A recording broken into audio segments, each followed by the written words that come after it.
அரசனே தவறு செய்த பொழுதும் உயிருக்கு பயப்படாமல் துணிவோடு அதை கண்டித்தவர் ஆயர்.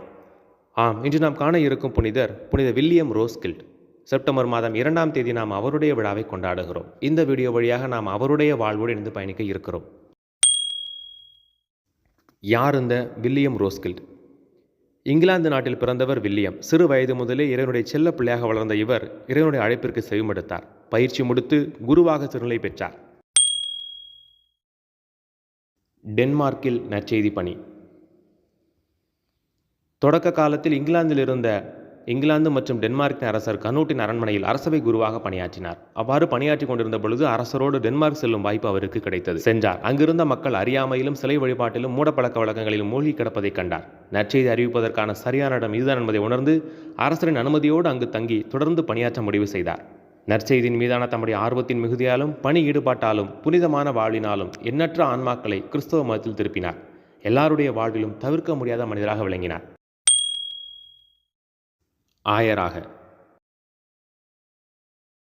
ரோஸ்கில்ட் மறைத்தளத்தின் ஆயராக 1044ஆம் ஆண்டு வில்லியம் நியமிக்கப்பட்டார். ஆயருக்குரிய தனித்தன்மையோடு வில்லியம் வாழ்ந்தார். தயங்காமல் தவறுகளை சுட்டிக்காட்டினார்.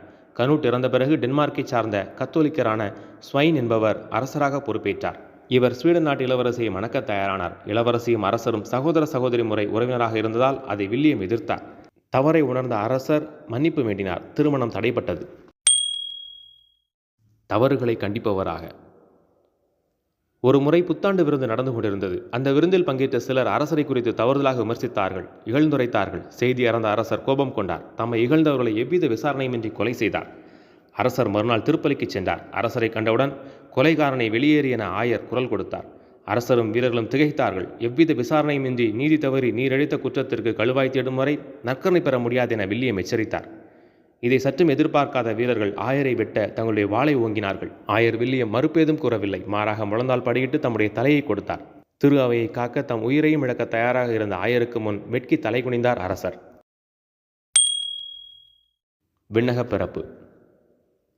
அரசர் தம்முடைய தவறுக்காக மனம் வருந்தினார். அரச உடைகளை களைந்துவிட்டு வெறுங்காலோடு நடந்து சென்று மன்னிப்பு வேண்டினார். மன்னிப்பு பெற்றார். இதன் பிறகு ஆயரும் அரசரும் மிக நெருங்கிய நண்பர்களாக இருந்தார்கள்.